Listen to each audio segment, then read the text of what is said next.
Hey there everybody, welcome back to the channel, and it is that time of the year again. Pax Unplugged is right around the corner.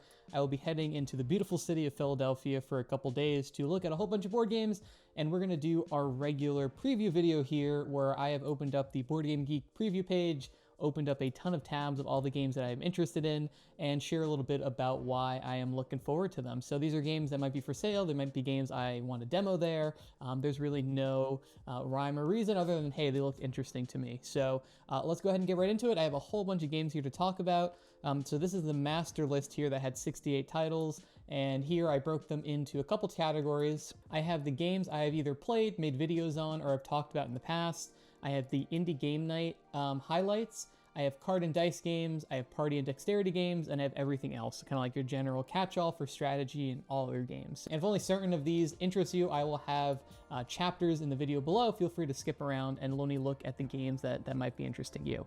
So let's go ahead and get started. I'm gonna bang through these pretty quickly. These are games that I've either talked about or made videos about before, but they are going to be available at the show, so I do want to highlight them real quick if I did end up liking them. So Logic and Lore is a really nice two-player deduction game. I actually did a preview video of this in 2023, I think, and at this point it is now kind of getting a full release. I think they sold out of the first run of it, and I think they're going to have some more available at PAX. If you like deduction, if you like two-player games, this is a very, very solid game. Zenith, I feel like I'm always hyping up this game. I think it's also going to be available at PAX.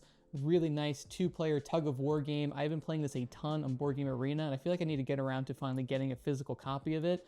But it has these different tracks where you have like technology trees, you have this like tug-of-war over the influence on planets, and you have this like diplomacy thing where you're gonna have these multi-use cards, there's different races, and if you play those different cards to different areas, you're gonna trigger a whole bunch of effects. Really, really nice. It does have a implementation, like I said, on Board Game Arena, so if you like two-player tug-of-war games, definitely check Zenith out. Really, really solid game. For the solo dogs out there, we have Hercules and the 12 Labors. I did a video, or I took a look at this at Gen Con, and I think it was just getting ready for fulfillment for all the backers. And I think at PAX, I think they had it listed for sale on the preview page at least, where I would really like to get a copy of this. Really cool dice placement, doing this like going through the 12 Labors of Hercules. Very, very gorgeous game. I love dice placement. Definitely want to check this out finally. Corpse of Discovery is going to be for sale there. I did a playthrough of this game, this very, very good solo deduction game, kind of reminiscent of Minesweeper in some ways. We're going to have this grid of tiles, and they're going to have certain logic rules depending on the scenario that you're playing, and you're going to be going through this wilderness trying to complete different objectives. Very, very brutally difficult, very, very fun. Check out my playthrough. That was a really fun playthrough to do. A very good solo deduction game. Really, really suggest it. The Creeps, this is a more recent review that we did. So the Creeps, this is kind of a shadow drop of sorts from Off the Page Games, where they are going to be adding it to their Grendel, which is another Kickstarter game that they did, to the Pledge Manager, where you can also add the Creeps. So I think at this point they now have a page for it here. I did a review of it. I really enjoyed it. Very nice kind of family-friendly monster theming. Fun set collection with these different monsters, and you're trying to add different cards to them and trying to place your character markers to score these different monsters that you're researching. This theme really did it for me. Very tight. Actually more heavy gameplay, heavy card play than I thought I was going to get from the Creeps. But it also has a family mode if you don't want to deal with all that more nuanced gameplay, but really, really nice card game.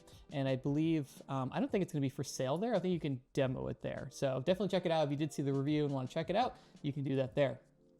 Dice Words. I need to do a whole video on some recent word games that I've been playing. I played this at Gen Con, and I have had it now at home for a while, and I absolutely love this game. Very, very cool game, pun intended, where you're going to have this set of dice, and you're going to have some shared letters, these ice cubes, in the middle of the table, and if you use those words, you're going to score points. Or you can also score points if you just make a really long word.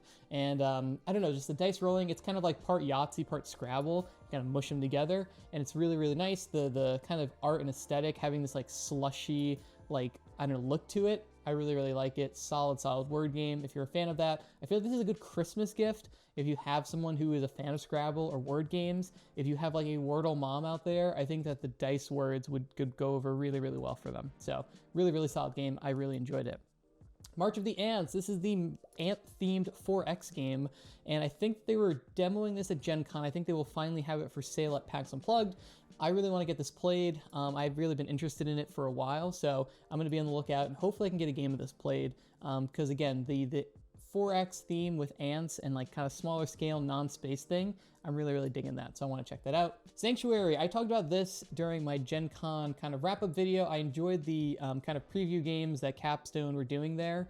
I would like to play this again. I think I kind of got thrashed in my first game. I didn't really grasp exactly what to do, so I would like to try this again if they have a couple copies out to demo. Neko Syndicate, so I did a playthrough on the channel, and I played so much of this for like a month.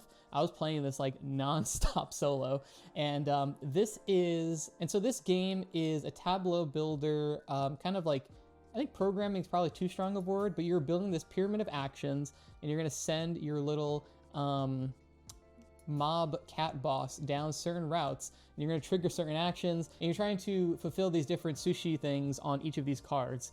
Very, very tight game, very, very crunchy, very thinky, very difficult, I think. But when you start to build these really optimized routes, it is really, really satisfying. This game just really did it for me. Highly, highly suggest it. Go check out Neko Syndicate. I think this is designed by Danny Garcia, who's done a lot of games over the last couple of years, and just awesome, awesome design. Love Neko Syndicate. This is another 25th century game, Wine Cellar. So I actually picked up a copy of this at Gen Con and got it signed by the designer, and this has gone over so well every time I show this game to people. So Wine Cellar is an auction game where you're going to have a row of these wine bottles, and you're going to be using the wine bottles as the actual currency in the game. So everyone will get a hand of them at the beginning of the game, and they all have a number in the top left that's going to be like the value of that bottle to bid on something. And so you play them face down, you reveal them, and whoever has the highest number will take the bottle from the middle. And you're trying to build this wine cellar where you can see it's numbered here from, wow, it goes really, that goes really zoomed in. They're numbered 1 through 8, and so you have to kind of make this column of wine bottles, and depending on where it is in the column, it's going to be worth a certain amount of points at the end of the game, and you can't shift them around. You have to either put it on the top or the bottom, so it's a little bit of a puzzle there as you start to build out that wine cellar. There's a couple of other scoring cards, like you'll see there's certain countries that you might get bonuses for. You might get bonuses for the certain type of wine that you have. It's a really nice auction game. I really, really have been enjoying Wine Cellar. Cannot say enough good things about it. Twinkle Twinkle from All Play. So I did a preview of this last year. It is now, I think it was released fully at Gen Con and is now kind of continuing to be released at PAX Unplugged. Really nice tile laying game. These acrylic tiles are kind of the steal the show to an extent because they are a very nice component. But the actual open drafting variable scoring conditions of these different tiles is also very nice. I also have the expansion for this, and I've been meaning to do a solo playthrough to show off some of those new scoring conditions in the expansion. Just haven't gotten around to it. But just the base game alone, Twinkle Twinkle, really nice drafting game here. I have a couple of Button Shy games here that I've done previews for, and I believe that they are all going to be available there, so be sure to swing by the Button Shy booth if you are interested. Adventurous is a nice Greek-themed game where you're going to be building a route for your ship here, going across these different like landmarks and trying to manage these different symbols and trying to kind of maximize the scoring at the end of the game, or if you reveal too many of these threats, you can actually fail at the end of the game. Really nice theme, really beautiful game, solid solo selection from Button Shy. The other Greek game, they did these as a duo when they put them on crowdfunding, is Dionysia, or they came out back-to-back, Adventurous and Dionysia. So this is a 2-player game where you're going to be building a Greek tragedy, and you're going to be drafting these cards, and you're going to see that there's certain symbols on them. So you build Act 1, Act 2, Act 3, and you put them in these different columns, and depending on the top card here, you're going to see that there is a scoring pattern. And every time you have that pattern on your like play area, you're going to score a certain amount of points. There also might be certain abilities you'll trigger when you play cards on the top of columns. So really, really fun drafting game. The satisfaction of building out these 3 acts is really, really solid. Love this game. Good 2-player option from Button Shy. Definitely worth checking out if you like the Greek theme and if you like 2-player games. Another solo game here, Hyperstar Run, where you're playing through this video game and you're kind of laying out your cards and trying to build these like button combos to try to get to the end of the level. Really nice solo game. And I think that's it for Button Shy. All 3 of these I have done preview videos for, so feel free to go check them out if you want to see a little bit more about them. But they are now all fully released, which is awesome, and definitely want to suggest to go stop by the Button Shy booth. They always have a nice display as well. It's always worth checking out. So this next one is a little bit of a pet project for myself, the Orleans Big Box. So Orleans is, I think, my favorite Euro game. I just love bag building. I love worker placement. And there's just something about this game that just like triggers all the right things in my brain to build out the bag and the different trade routes and the different buildings you're going through. Ever since this got added to Board Game Arena, I've been playing a ton of it. and I would like to actually own a physical copy finally. I have a friend who owns it, so usually we play it with them. Now that it's online, I've been playing it a bunch there, but I think I'd like to get my own copy of it, so I'd like to check out the big box. This is probably absorbently expensive, so I don't know if I'm going to go all the way in on it, but I would like to go see it if it's at their booth. And then real quick, the Massiverse fighting game. So I think I've talked a little bit about this. I did a 2-player kind of roundup a little bit ago. But this is the Massiverse carding game. Cool head-to-head, very quick, almost like rock, paper, scissors, kind of like counter kind of gameplay. But I love the Massiverse, my favorite comic series, the only comic series that I'm kind of reading consistently still. But they have this little starter pack. I think it's like $5 where you get like 2 characters and the rules. You can just play it from that starter pack. So if you saw that in my review, I think this is a great way to kind of get on board with it without too much of a commitment. Just wanted to shout that out. And the last thing is the Clank Catacombs Underworld expansion. So I have had a little bit of a year with Clank where I played through Clank Legacy Season 1 in the beginning of the year, and then I got Clank Digital. I'm playing a bunch of that. And then I recently got Clank Catacombs because it seems like just the best overall standalone version to own, and I've really been enjoying that as well. So I really want to see the Underworld expansion. I'm not really like well versed in the Catacombs expansions for Clank, but I saw this one was there, and I just figured I'd go by Direwolf and go check that out. So I think that does it for everything that I have either previously played or previously talked about that I would suggest you go and check out at Pax Unplugged. Let's move into our next category here, which is the Indie Game Night. So this is Saturday night at PAX, where they're going to have a bunch of independent publishers, independent designers who are just bringing their own copies of games to sell at the show. My understanding is that they have very kind of limited copies. A lot of them are just handmade, and so they kind of just have what they have. And I have been very remiss to not go to this for any other year I've been at PAX. And I did notice on the preview list there were a lot of cool indie game night games out there. So I wanted to highlight some of them, some of the ones that I will be checking out on Saturday. And if you are out there, you should go check it out on Saturday. I think this is kind of one of the cool things about PAX is I feel it does have a very kind of indie vibe, indie community to it. Unpub is also there. And so I want to check these out. Anyway, let's talk about some of these games. So let's talk about the first game here, Heavenly Bodies, which is a little bit of a play on Rummy, where you're going to be drawing cards from either a shared deck or all the cards from a discard, and you're trying to form sets and runs in your hand, and you're trying to ultimately score here 5 points. And it seems like once you have 5 points, you can either stop the current round and collect a star fragment, which it sounds like that's kind of what you need to win. You need the 4 star fragments. Or you can do a little push your luck thing where you can try to reach 10 points before your opponent reaches 5 points, and then you get 2 star fragments. So I really love push your luck, kind of shoot the moon elements in games. And I feel like over the last year, I've really come around on a lot of like classic card games and appreciating just the kind of like joy and the simplicity you can get from it. So it seems like this kind of core of it, just, kind of set collection, Rummy type thing is interesting, but I really like that little bit of a twist on, hey, I'm gonna score twice as many points as you before the round ends, and it's gonna help push me to win. So this looks really cool. And then the art that they're using here that are images from NASA of different kind of bodies in space is really, really beautiful, very striking, cool look to it. And so I'm excited to check this one out. Now up next, we have 3 Tricky Pigs, and this one caught my attention because it is one of the designers on here is Andrew Stiles, who designed Wine Cellar, which was the 25th century wine auction game that I talked about before. And I thought I was really impressed by that. So I'm kind of excited to see what he's going to be doing next. And so as the name implies, this is a trick-taking game, but it sounds like the twist in this is that there's going to be some kind of wolf card. And if the wolf is in the trick, the highest card will win. And if the wolf isn't in the trick, the lowest card will win. So it sounds like a little bit of, trying to predict if the wolf is going to come out or not. I'm not really sure what the values on the cards are actually going to be. But this sounds like a cool little twist on it. I like the little bit of kind of retro cartoon style that the pigs have. Looks really cool. Want to check this one out. All right, up next is a game called Adulting, and I have to say I actually hate the term adulting. I don't know, it just sounds kind of lame to me, but I will not let that paint my opinion of the game here. And then gameplay-wise, this sounds like a really cool mix of tableau building and deck building. So it sounds like the deck is kind of built into these attitude cards and then these 5 different kind of like personality traits.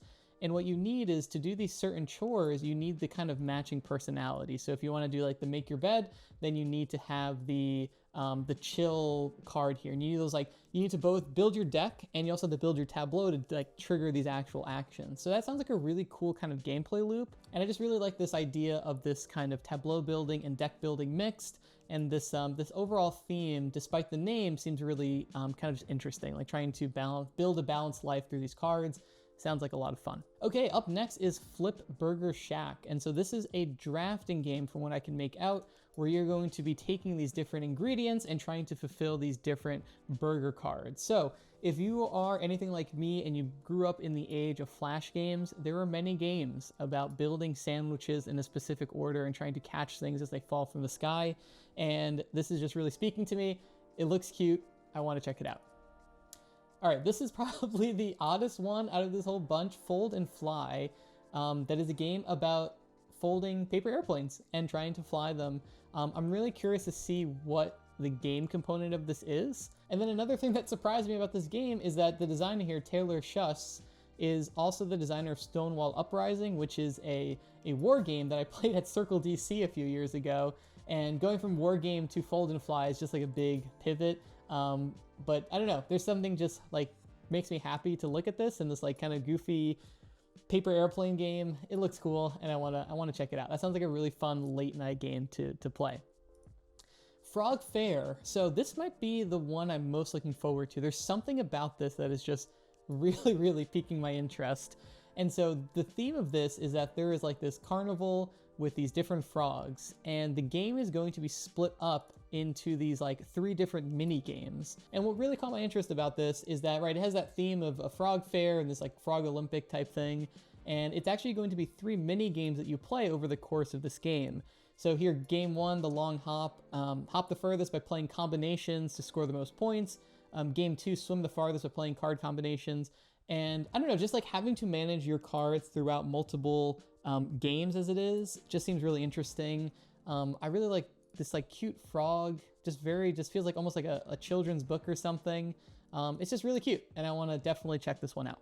All right, up next is Hedgehog's Dilemma. So this caught my eye because of the title, and this is like a metaphor for kind of the difficulties of human intimacy, right? Like if you get too close to people, you know, if 2 hedgehogs get too close to each other, they would, you know, like pinch each other with their spikes. And the same idea of like, can humans be close to each other without also like hurting each other? Is that just like an inevitability? Just really interesting idea.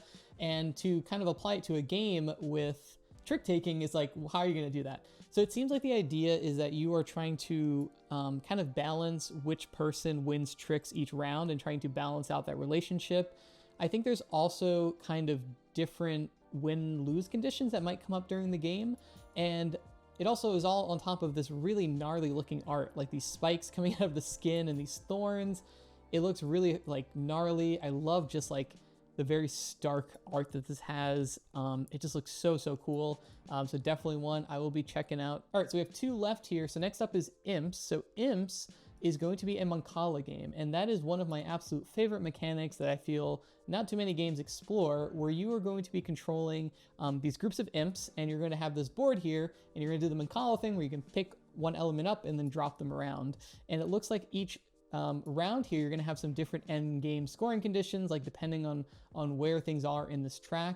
You're going to have different abilities depending on which imp that you're moving. And you're eventually going to try to score points depending on what scoring thing is dealt out. And so this just looks like a really cool Mancala game. I love the kind of playful imp art that it has. Looks really cool. All right, and the last one I found here was Resilience. And so this is a real-time dice placement game.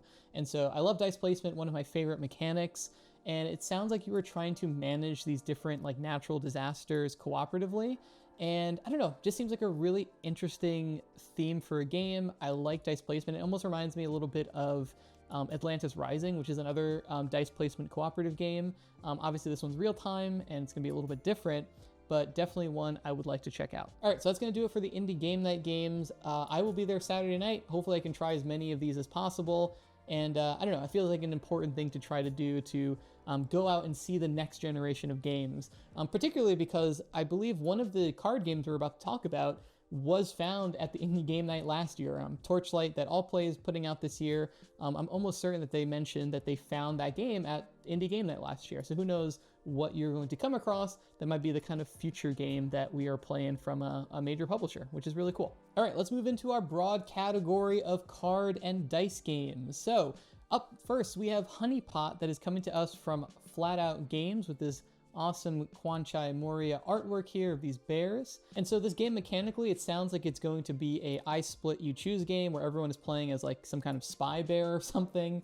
and you're trying to do a little bit of this set collection thing of like specific items and everything. Now there isn't too many images or information on this game, but I think it's mentioned that they are demoing it. I generally really like what Flat Out puts out, so I definitely want to check this one out here, Honeypot. All right, up next is I Made You a Mixtape, and this is another I Split You Choose game. So I feel like there's a lot of them on the list this year. I don't think I have any more, but there was a lot of other ones on the list.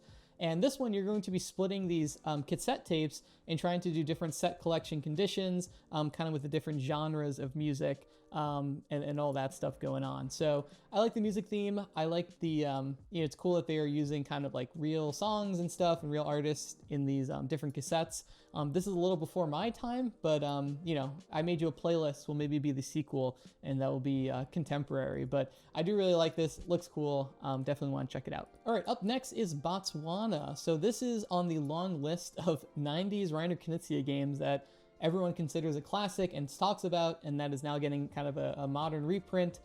So I honestly don't know too much about it, but generally I like these old 90s Reiner Knizia games. There's like a certain just tightness and elegance to all of them. So want to check out Botswana while it's there. All right, up next, I just mentioned this during the Indie Game Night, but we have Torchlit. So this is another trick-taking game, but the twist of it is that it has this little bit of a dungeon crawl kind of overlay on top of it, where you're going to have these different monster cards and these different torches, and you're going to have these different areas of the dungeon. So again, I am really warming up to trick-taking, and if you put this kind of cool kind of striking artwork and dungeon crawling theme on top of it, definitely one I would like to check out. Now this next game is probably the winner of my favorite cover of a game, Haunted Mouse here. Just look how adorable that thing is. Look at these little cheese cubes here. Now mechanically, this is going to be a ladder climbing or hand shedding game, but it sounds like another element of these cards are going to be these fears. So I guess these are all the fears that the mice have, and your goal is to get rid of these fears as quickly as possible. So you can see here, you're trying to play these different sets of cards. It seems like there's another element down here with like maybe traps if you play certain ones. So yeah, I'm just really curious about this one. I love the art, and I'm always looking for more of these just like very casual, nice kind of card games, and this one just has a really nice look to it. So hopefully they're demoing it there, because I'd like to try it. And then lastly, for the card and dice games, I have Jingle Bell Roll. So this one seems like a pretty simple kind of Yahtzee-esque game where you're rolling, trying to match symbols. I'm just kind of on the hunt for another Christmassy game. So you can see here kind of like a set collection kind of thing here, and you have these different tokens you're trying to put on the Christmas tree. Looks really cute, looks really nice.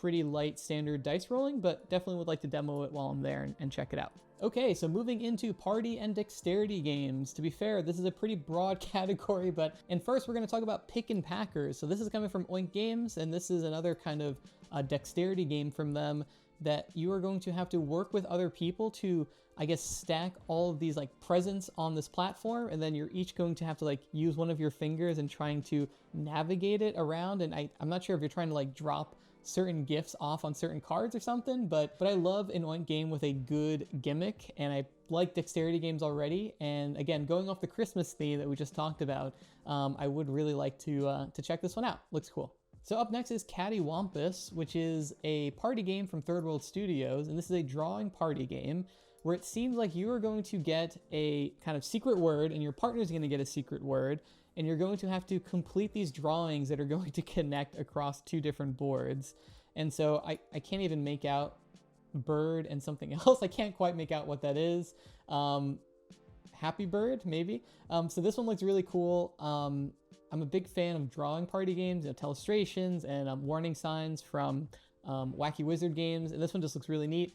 Always looking for another drawing party game, so I want to check this one out. Now this one is another really funky party game. So this is called Bouba and Kiki, And so this is like this idea that certain sounds, despite any kind of like language barriers, have people picture like specific shapes in their head. And so in this case, Bouba always makes people think of like these round, kind of like soft shapes, and Kiki, it invokes like these like, you know, sharp, spikier edges. And so this game is going to give you these different words and different shapes, and people are going to be voting on which one matches the best. So kind of like a little bit of an apples to apples sort of thing, but I like this idea that they're playing with of like, do different sounds really have people think about similar shapes despite, you know, languages or different other barriers? Like, it is just really, really interesting. I like this kind of very esoteric theme for a party game, and I would love to check it out. Next up is Dragon Roost, and this is from Envyborn Games, who have done a lot of kind of small box things.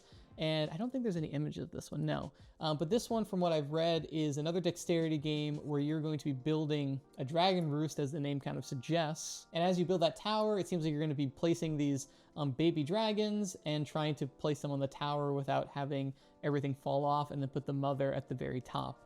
I like dexterity games. This kind of reminds me of Cat in the Tower, which I got at Gen Con, and I still have not successfully beaten, but kind of cooperative dexterity games are neat, and I'm curious to see what form factor this game is going to come out into. So definitely want to go check this one out if they have it set up for demoing. All right, up next is another really funky game.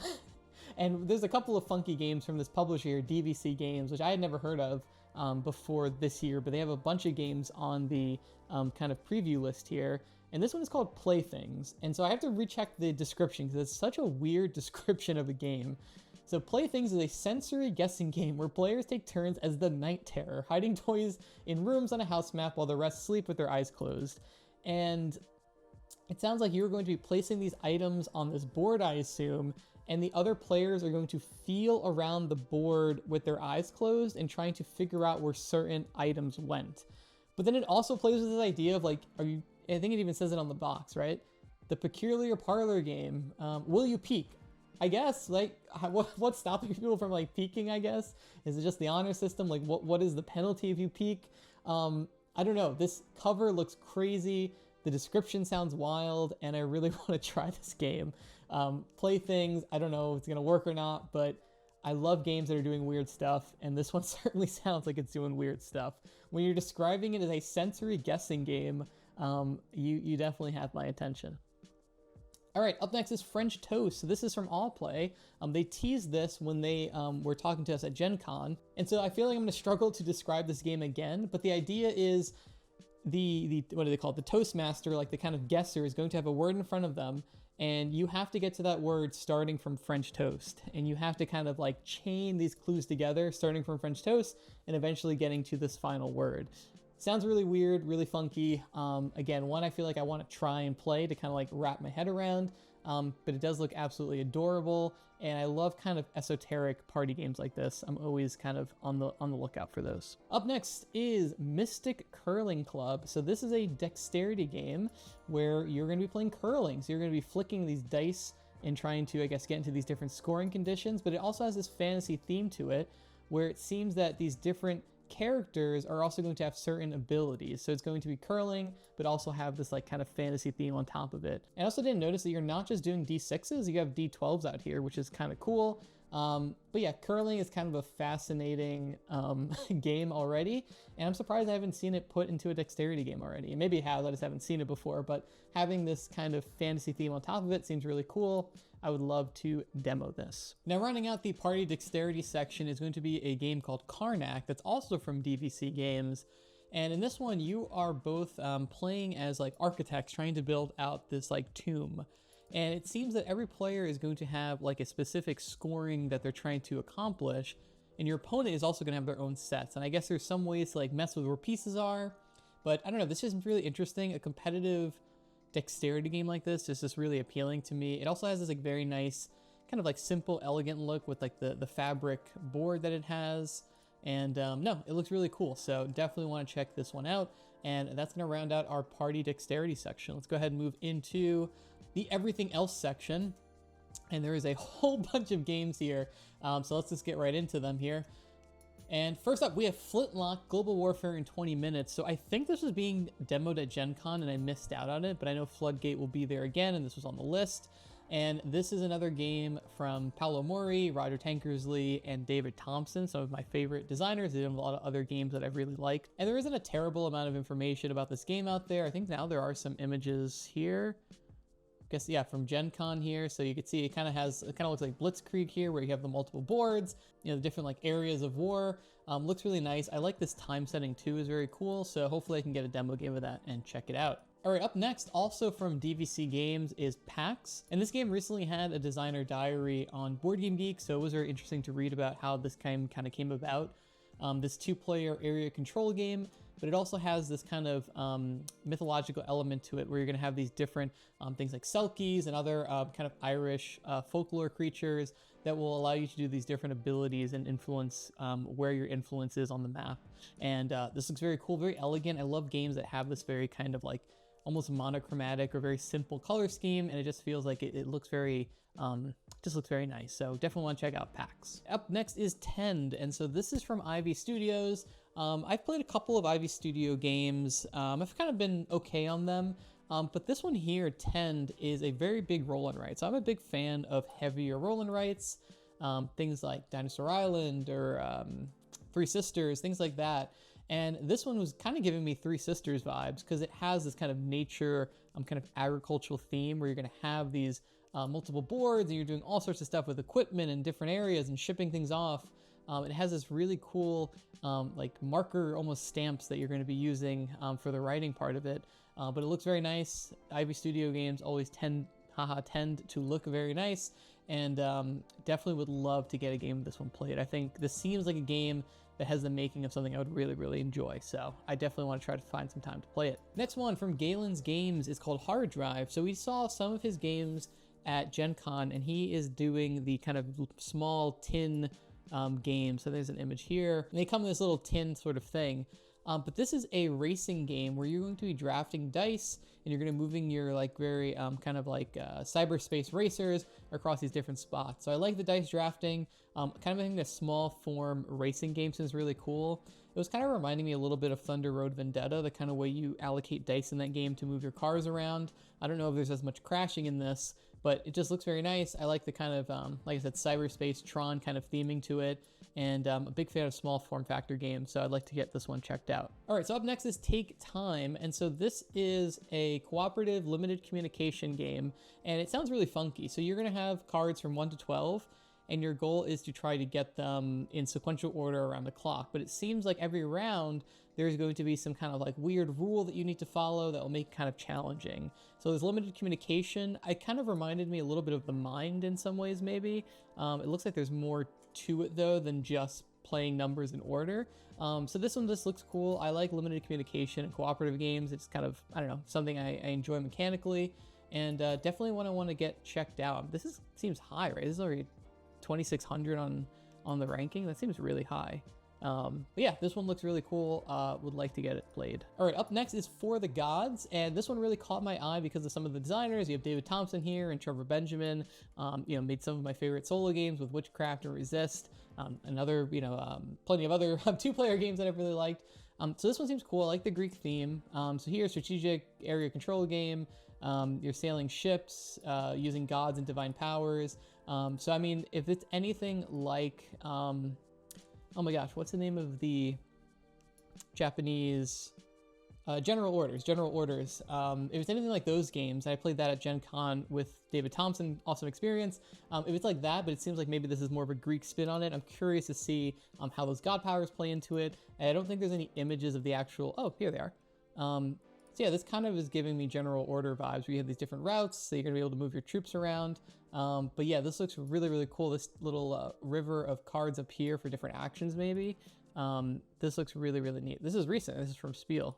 So I would love to get a game of this in. So hopefully they are actively demoing it. All right, up next is a Red Raven game, so Above and Below Haunted. So I played the original Above and Below a couple of years ago, and I actually don't really have any of the multiplayer competitive Ryan Lockett games. I have Sleeping Gods, right, the solo kind of cooperative deal, but but I would like one of his narrative games that are also could be played competitively. So I don't really remember too much about the original Above and Below. It's been a while since I played it, so I am curious to check out Haunted, and I feel like I just have a lot of friends who would appreciate the narrative aspect of this, but maybe don't want to necessarily play a cooperative game. So this is definitely one that I would like to get checked out. All right, so this next game, Formaggio. So Fromage, which I believe this game that Formaggio is a standalone expansion to it, I missed the boat on that one. I just haven't gotten to play it. I've heard really good things. I love the theme.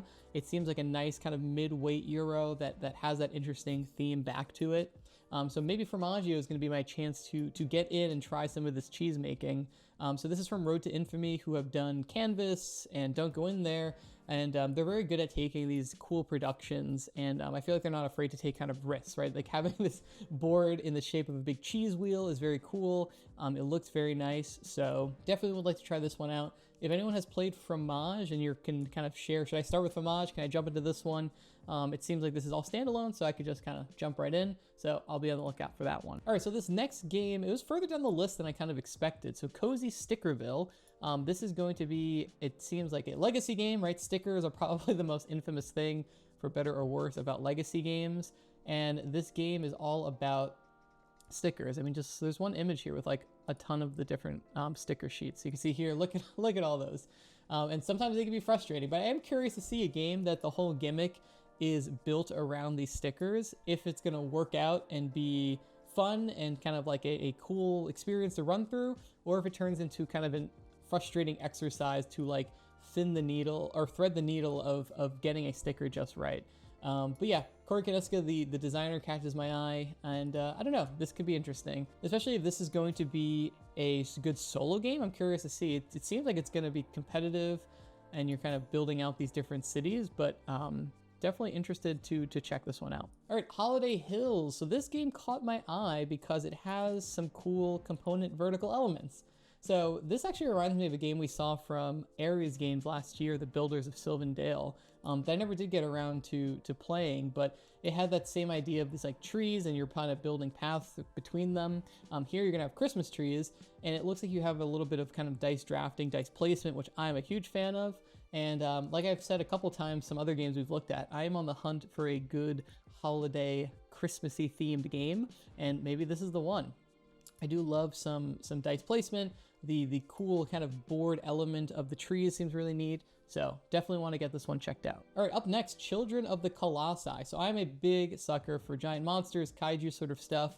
So this game caught my eye. So in this game, you're gonna have this shared board here with these different areas, but you're also gonna have these boards with the monsters where you can climb up on them, and there's cities built on the back of these monsters, and you're gonna be doing actions there, and you're gonna be influencing the center board here where you're gonna be doing more of like an area control game.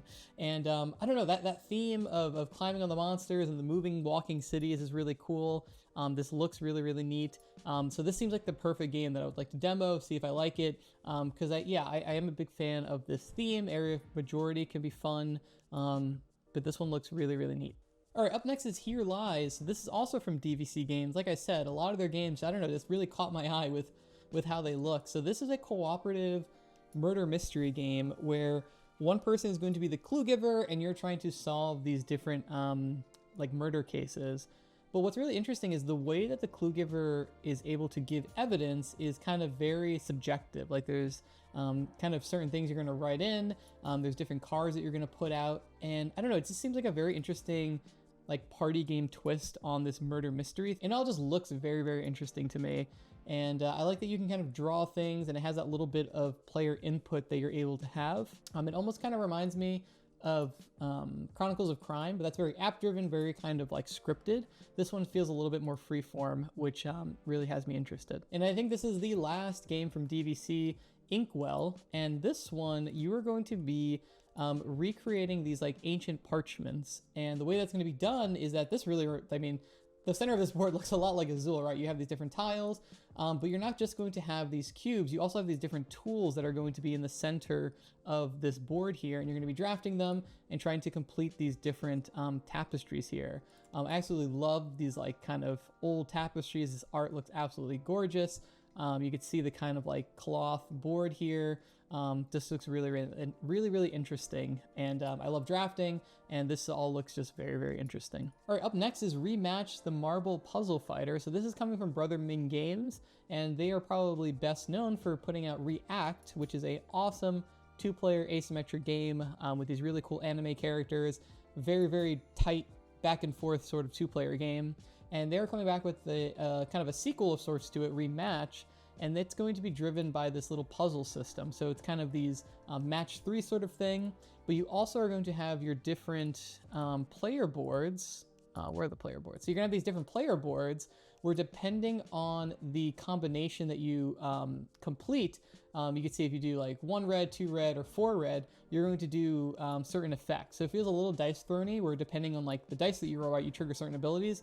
This one, the like puzzle that you solve, you're going to trigger certain abilities.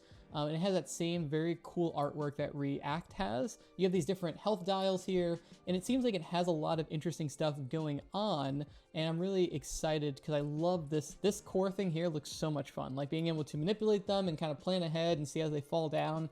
I love the kind of match 3 as a simple but satisfying type of thing to do, and I'm really excited to see it adapted into this kind of head-to-head battler. So I'm actually scheduled to demo this already, so I will let you guys know what I think about it afterwards. All right, up next is Flamecraft Duels. So I've actually never played Flamecraft, shame on me. So I figured, why not take a chance to try the dual version if that's going to be coming out. And so this, to my understanding, is very different than Flamecraft. This seems way more of a type of kind of abstract game where you're gonna have these different tiles and you're putting out these different dragons, completing patterns, triggering abilities, that sort of thing. I am a big fan of abstract games, so I am curious to see how this will play out. So I'll be on the lookout at it, and maybe I'll get a chance to play Flamecraft at Pax Unplugged as well, and finally get around to playing that. And lastly, I have Gingham. So this is coming from Bitewing Games, and I think I'm on a little bit of an abstract kick. After playing a bunch of Through the Desert, I feel like I've been kind of searching for more of these pattern building abstract games, and this one really caught my eye, where you're going to be controlling these colonies of ants and trying to build routes to these different suites to score points at the end of the game. And this looks really nice. Again, I'm a sucker for a cloth game board. The overall production, the ants, is really interesting to me. I have 2 ant type games on this list for whatever reason, and it just looks really interesting. So this is going to round out the last game that I want to check out here. So there you have it. That is the whole bunch of games that I'm looking forward to at PAX Unplugged. Like always, this list is bloated, and I am not going to get to everything, but again, if I see these things, I'll at least think in my mind, hey, I talked about this, I want to go check it out. I'm also correcting a mistake I made last year at PAX, where I had way too many publisher meetings and like scheduled time, where I had almost no time to actually just wander around the hall, check things out, play games. So here I am way less structured going into this weekend, so I am going to have more time to play these games, to demo them, to talk to people, and that is really what I am looking for, especially after Gen Con. Gen Con was like, I played like 2 games the whole weekend. So here I'm really trying to approach it more gaming first. I'm going to play games, I want to hang out with people, and just have a really good time, and it is shaping up to be that. So let me know in the comments below if any one of these games really catches your eye. If there's anything that is going to be at PAX Unplugged that you think I should go check out, let me know in the comments below. And if you are going to be at PAX this weekend, also let me know. If you see me wandering the halls, feel free to say hello, maybe play a game or something, but I am really looking forward to this weekend. As far as content goes for this event, I think I'm going to do the daily vlogs that I did for Gen Con, so they'll be on Friday, Saturday, Sunday. I had a lot of fun recording those. I think people enjoyed watching them, so I'm really excited to put those together and give you guys just kind of the day-to-day of what I'm seeing out there at PAX. So thank you guys, as always, for watching, and I hope you enjoyed this pre-show. Hopefully you learned about a couple games maybe you hadn't heard about. And yes, I'll be back with those vlogs, and then afterwards a bigger recap of all the different games that I have played or got at PAX. One last plug for my TikTok. If you are over on that platform, I do some like spontaneous live streams and other short form content. I've been doing a big series where I will just go up to different games or publishers and just ask for like a minute explanation or kind of showing off the different games that they have. And I've had a lot of fun of making those videos. I think they're a nice, concise way to get the word out there, share some new games, and I think people also enjoy them. So thank you again for watching. I will see all of you next time in the beautiful city of Philadelphia for PAX. And until then, take care. Bye.